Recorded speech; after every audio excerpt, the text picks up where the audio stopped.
किसान साथियों, अगर आप चौपाई के बाद जल्दी पानी नहीं छोड़ते 10 से 12 दिन के बाद डबल पानी, तो ये जो लहसुन इस टाइप की रहती है ये अंदर ही रह जाएगी, बाहर नहीं रह पाएगी।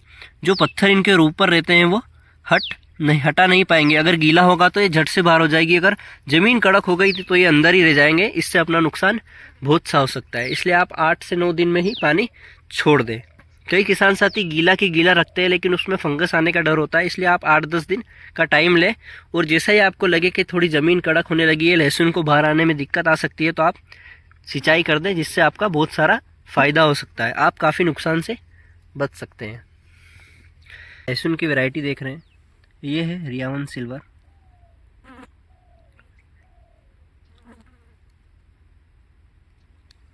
इसमें चौपाई के बाद अपन ने 2 सिंचाई करी है। पहली चौपाई के तत्काल बाद, और अब सिंचाई इसलिए की है ताकि जो लहसुन अंदर रह गई थी वह भी बाहर आराम से आ सके। कुछ इस तरह से जो लहसुन अंदर रह जाती है वो भी बाहर आ जाए और लहसुन पूर्ण रूप से बाहर आकर अपना फल और अपना पौधा बना सके।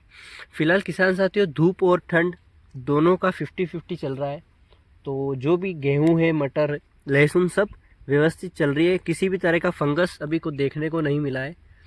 और बात करें चौपाई की, तो चौपाई और बुआई में काफ़ी अंतर है, और कहीं ना कहीं 3 से 4 दिन का अंतर आराम से आ जाता है बुआई और चौपाई में। फिर भी मैं कहूँगा चौपाई जो है लहसुन उसमें बेस्ट है। और लहसुन से लहसुन की दूरी जो अपन ने रखी है 5 से 6 इंच है, और ये 6 फीट की क्यारी है किसान। और कुछ इस तरह से अपन ने क्यारियाँ बनाई हैं, आप देख सकते हैं। अच्छे से बारीक रोटावेटर करने के बाद जब खेत सूख गया, फिर अपन ने इसमें क्यारियाँ बनाकर व्यवस्थित खेत कर लिया और चौपाई साथियों। तो इसमें अपन ने 12 और 11 कली ही लगाई है। 5 से 6 इंच की दूरी आराम से है हर पौधे के बीच में। किसान साथियों, बात करें बेसल डोज की, तो सबने अपने हिसाब से अलग अलग तरह की बेसल डोज दी है।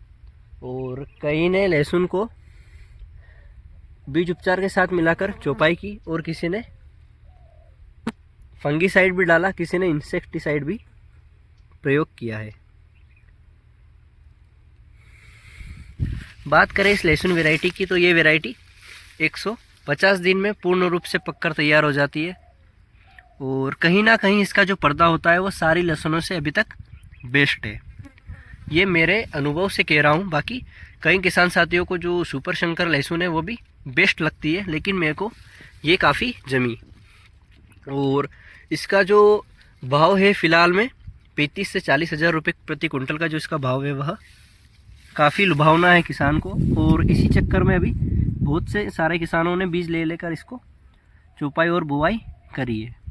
किसान साथियों, बात करें इसकी, तो ये लहसुन पत्ते वाली लहसुन की जाती है, क्योंकि अमलेटा और देसी जो लहसुन है, तुलसी, महादेव, और इनमें क्या कंद के साथ चलती है, लेकिन इसमें पत्ता पहले चलता है, कंद बाद में चलता है। कहीं ना कहीं इसके पत्ते बहुत ज़्यादा बड़े हो जाते हैं, और इसका जो एक खास कार्य है वह है पत्ते के साथ साथ कंद भी बिल्कुल बनते जाता है। तीसरी से चौथे सिंचाई में आप देख ही सकते हैं कंद बनना स्टार्ट आराम से हो जाता है। किसान साथियों, अगर आप चौपाई के बाद जल्दी पानी नहीं छोड़ते 10 से 12 दिन के बाद डबल पानी, तो ये जो लहसुन इस टाइप की रहती है ये अंदर ही रह जाएगी, बाहर नहीं रह पाएगी। जो पत्थर इनके ऊपर रहते हैं वो हटा नहीं पाएंगे। अगर गीला होगा तो ये झट से बाहर हो जाएगी, अगर ज़मीन कड़क हो गई थी तो ये अंदर ही रह जाएंगे। इससे अपना नुकसान बहुत सा हो सकता है। इसलिए आप 8 से 9 दिन में ही पानी छोड़ दें। कई किसान साथी गीला की गीला रखते हैं लेकिन उसमें फंगस आने का डर होता है, इसलिए आप 8-10 दिन का टाइम लें। और जैसा ही आपको लगे कि थोड़ी ज़मीन कड़क होने लगी है, लहसुन को बाहर आने में दिक्कत आ सकती है, तो आप सिंचाई कर दें, जिससे आपका बहुत सारा फ़ायदा हो सकता है। आप काफ़ी नुकसान से बच सकते हैं। किसान साथियों, कई बार लहसुन में इस तरह से पानी भी भर जाता है, तो आप भरने नहीं दें। अपने तो खेत थोड़े ऊंचे नीचे है तो पानी भर जाता है, लेकिन आपका खेत सही है और फिर भी पानी भर जाता है तो उससे बचे। इससे पीले होने की समस्या काफ़ी आती है। अगर लहसुन में ज़्यादा पानी भर रहा है तो कहीं ना कहीं आपको लहसुन पीले पड़ने की समस्या देख सकते हैं। फ़िलहाल इसमें कोई भी फंगस या कुछ भी देखने को नहीं मिल रहा है। और स्थिति आप देख सकते हैं बहुत ही शानदार हो रही है लहसुन की।